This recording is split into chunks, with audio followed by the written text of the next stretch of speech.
membuat kondisi dan situasi yang melakukan penangkapan terhadap orang yang diduga pelaku BBM. Jadi pagi tertangkap, sore langsung membuat surat perintah mengajukan kepada Kapolres yang inisiatif sendiri mengajukan kepada Kapolres surat perintah penyelidikan terhadap mafia BBM.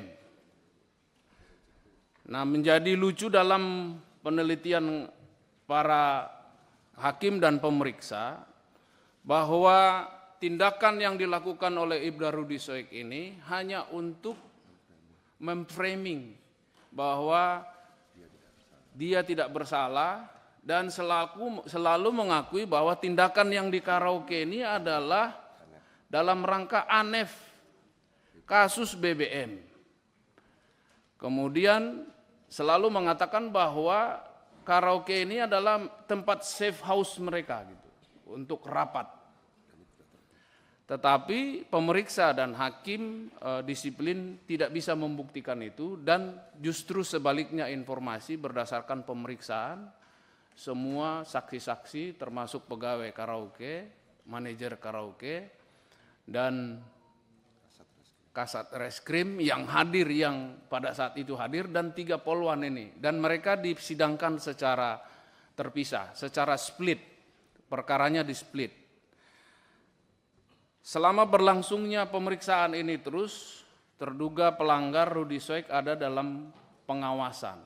Pada saat dilakukan pemeriksaan ini, ternyata Ibda Rudy Soek ini memfitnah juga anggota Propam yang menangani perkara ini. Mengatakan bahwa anggota Propam inilah yang menerima setoran dari pelaku BBM. Nah, anggota Propam ini juga tidak menerima dan membuat laporan polisi, mengadukan Ibda Rudy Soek, dan itu diproses juga.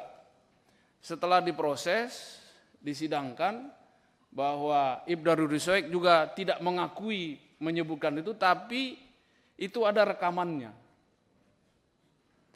Dan akhirnya didisiplinkan dengan hukumannya adalah perbuatan itu perbuatan tercela.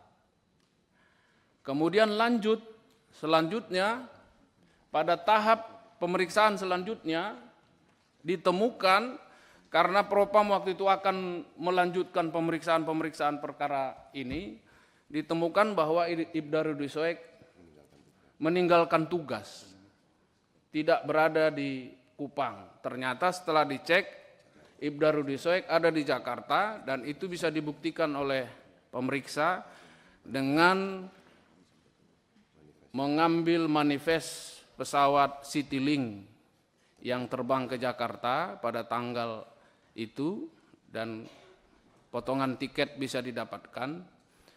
Dan setelah disidangkan, Ibda Rudy Soek juga tidak mengakui ini, menyangkal juga, saya tidak pernah ke Jakarta. Disidangkan dan dihukum. Selanjutnya, kasus yang dilakukan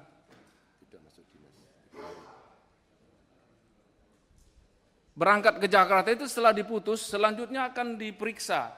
Ternyata dia tidak berada di kantor. Dia tidak masuk berturut-turut selama 3 hari, dan itu akan menyulitkan oleh Propam untuk melanjutkan perkara ini.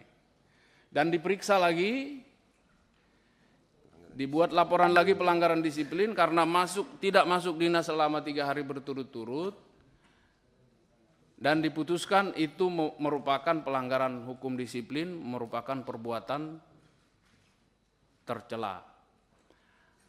Yang terakhir, yang kelima adalah laporan dari orang yang dilakukan polis lain terhadap drum kosong ini, melaporkan kepada Polda bahwa drum saya di polis lain, saya akhirnya usaha saya, nama baik saya jadi tercemar.